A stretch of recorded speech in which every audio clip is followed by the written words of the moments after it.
Well, guess what? After losing 12 in a row, it seems that the Marlins are finally turning the corner around as they actually shut out the Philadelphia Phillies 1 to nothing, powered by Sandy Alcantara's tremendous 7 innings of work, and the Marlins for the first time since 2023, since September of 2023, take down the Phillies in a series of any kind. Obviously, 2023 was the last time this franchise made the playoffs, and of course, we ended up losing to the Phillies in the wild card. So it's actually really, really, really gratifying to beat Philadelphia in a series of any kind after so long. And man, today was literally one of those games where you're sort of waiting for things to happen and you're sort of pulling teeth. In today's 1-0 victory, if you couldn't already tell, defense and pitching was the story. As Sandy Alcantara, like I said, tremendous, tremendous job today. Finally gets his 11th win of the season, if I'm not mistaken, and he shuts out the Phillies through 7 innings, 5 strikeouts through his work today through those 7 innings, and now he has passed Ricky Nolasco for the most quality starts in franchise history with 111. Just a tremendous, tremendous game from him today, and it was a performance that we sorely needed. So the Marlins are now back at 500 after losing 12 in a row, somehow back at 500 at 54 and 54. And I did mention that this was the first series win against the Phillies since September 2023. But you got to go back to July of that same year to find the last series win against these Phillies at home. So obviously, this was a great game, much needed win, much needed reliever for the Marlins, for the players, for Clay McCullough, for the fan base, for everybody involved with this organization. And, despite having our trade deadline plans ruined by that long losing streak, the season is still going. The season is still, within our grasp. We still have a chance to actually make the postseason. And with this win, we've actually pulled ourselves to within 3 games of the Phillies for second place in the National League East Division. So a great, great, great, and beneficial win today. Hopefully we can get the sweep tomorrow, but obviously I wanted to go through a couple things. So like I mentioned, pitching and defense was the story today.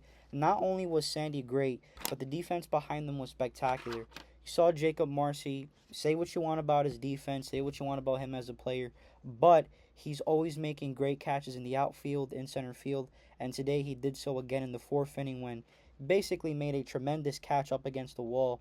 I believe it was on, yes, it was on Bryce Harper who was actually planning to get a double. So that hit basically took away a double from Bryce Harper. Negated any threat of a Phillies scoring opportunity. We saw Graham Pauley in the 6th inning make a tremendous web gem left-handed catch, sliding towards the left field line at third base, who had a tremendous game defensively, and that was the best play from him today. So the defense just making tremendous plays. You saw Otto making a few nice plays defensively as well.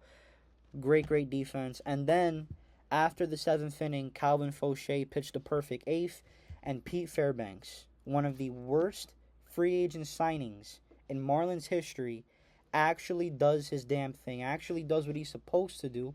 He he gets through a quick 1-2-3 ninth inning to earn the save. $13 million a year. That's how he should have been performing this whole season.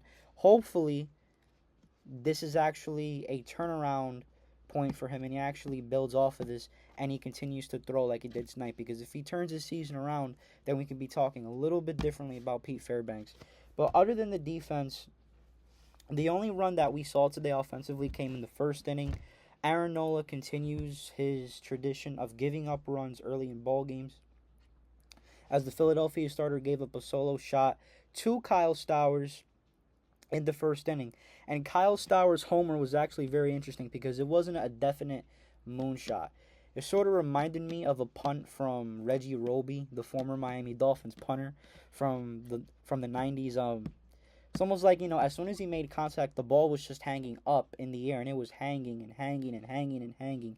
And it took forever to drop, and when it did, it actually reached far enough to actually escape the park and give the Marlins their only run of the game today, which shockingly was enough to win. Usually, whenever we fail to score more than 2 runs, we usually lose games. But thank God that we were thrown a bone tonight and we actually benefited from only scoring 1 run. Great defense, like I said. And then, other than that, the only offense that we could really speak of other than that was that 4 other Marlins got hits. No one did anything great today. Otto Lopez actually went 0 for 4, and Heriberto Hernandez, went 0 for 3. So a combined 0 for 7 from 2 of the Marlins' best bats. We kind of saw a little bit of bad luck today.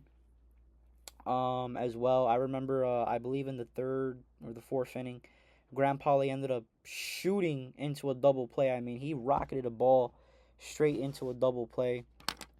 And we just didn't really get the bats going tonight. Fortunately, we were able to, like I said, get the defense that we got to hold the win.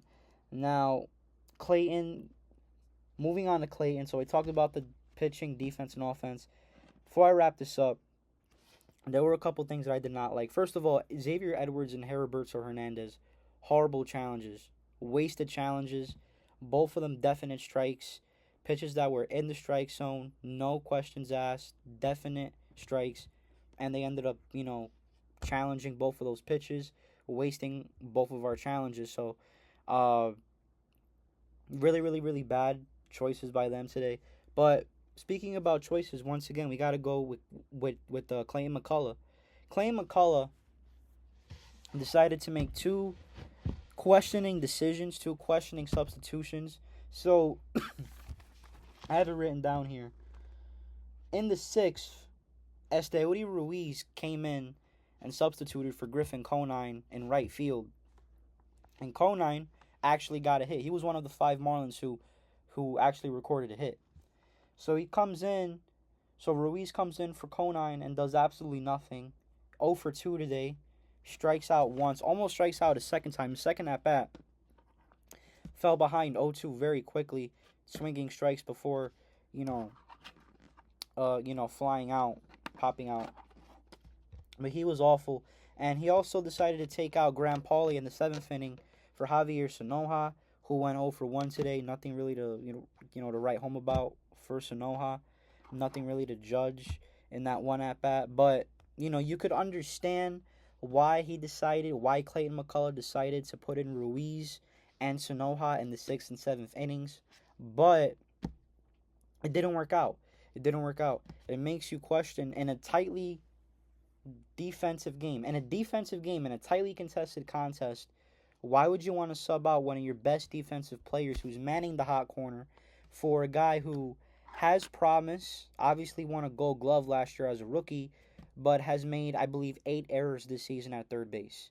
So that's just another questioning move by Clayton McCullough. And if you also want to get into the pitching decisions, now, although Fauché pitched a perfect 8th, would you have liked to see John King out there in the 8th instead? Me personally, I would like to. I know John King gave up that one run yesterday, but again, hasn't been pitching. He's been on the 15-day IL. Why don't you let him work?